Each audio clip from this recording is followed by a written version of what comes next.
बच्चों आज हम सीखेंगे प्रश्नावली 3.5 का पहला क्वेश्चन। देखिए यहाँ 60 के लिए दो भिन्न भिन्न गुणनखंड वृक्ष दिए हैं, इसको गुणनखंड वृक्ष बोलते हैं।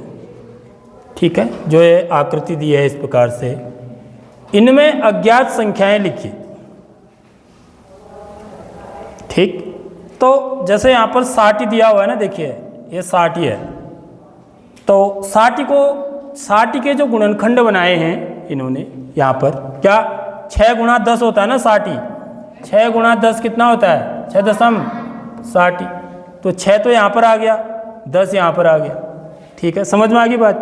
6 गुणा 10 कितना हुआ 60। ठीक है, अब 6 यहाँ पर क्या लिख दिया, 6 के गुणनखंड क्या होंगे, अब 60 के गुणनखंड हो गए 6 गुणा 10। ठीक, यहाँ पर 6 आ गया, यहाँ 10 आ गया। अब यहाँ पर किसके गुणनखंड निकलेंगे, 6 के। 6 के गुणनखंड में 1 दे रखा है आपको, देखो 6 के गुणनखंड में एक गुणनखंड दिया हुआ है 2, तो दूसरा क्या होगा बताओ, यहाँ पर क्या आएगा 3 आएगा, क्योंकि 2 3 6 होता है, तो यहाँ पर क्या आ जाएगा 3। तो यहाँ पर जहाँ पर क्वेश्चन मार्क दिया हुआ है ना, तो यहाँ पर आपको भरना है। ठीक है, ऐसे ही 10 के देखो यहाँ पर क्या दिया हुआ है 5, तो 10 बराबर क्या होगा, एक तो दे रखा है आपको 5, और दूसरा आपको बताना है क्या होगा, कितना होगा। 5 को किससे गुणा करके 10 आता है 2 से, तो यहाँ पर 2 आ जाएगा। तो 5 दूनी 10, 3 दूनी 6, 6.60। देखो ये समझ गए बात। तो इसको बोलते हैं गुणनखंड वृक्ष। ठीक है नहीं मजेदार।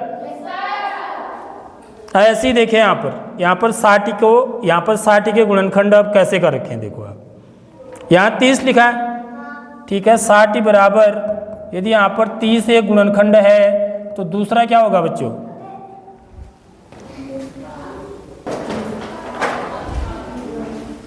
तो बच्चों देखिए 60 के गुणनखंड निकालने हैं ना, तो 60 को हम एक गुणनखंड दे रखा है इसका, एक गुणनखंड क्या है इसका 30 है, तो 30 को किससे गुणा करके 60 आएगा 2 से, तो यानी कि यहाँ पर क्या आएगा आपका 2 आ जाएगा। 30 दूनी 60।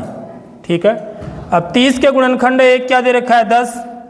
ठीक है, 30 के गुणनखंडों में एक आपको 10 दे रखा है, तो दूसरा क्या होना चाहिए 3, क्योंकि 10 को 3 से गुणा करके 30 आता है, तो इस जगह पर क्या आ जाएगा 3 आ जाएगा। अब 10 के गुणनखंड देखिए, 10 के गुणनखंड दोनों ही नहीं दे रखे। ठीक है, तो 10 के गुणनखंड क्या होते हैं, साफ बात है, एक तो क्या होगा 2 गुणा 5, 2 गुणा 5, हम यहाँ पर 2 गुणा 5 लिख सकते हैं, यहाँ पर 2 लिख सकते हैं और यहाँ पर 5। ठीक है, आप चाहें तो बॉक्स बना के भी लिख सकते हैं, ऐसे बॉक्स बना के अच्छा लगता है। ठीक है, ऐसे बॉक्स बना के। ठीक है, आगे बात समझ में कैसे बनाए सवाल, है ना मजेदार। तो ऐसे आपको होमवर्क के लिए दिया है मैंने, देखो वहाँ पर, तो ये प्रश्न आपको घर से करके लाना है।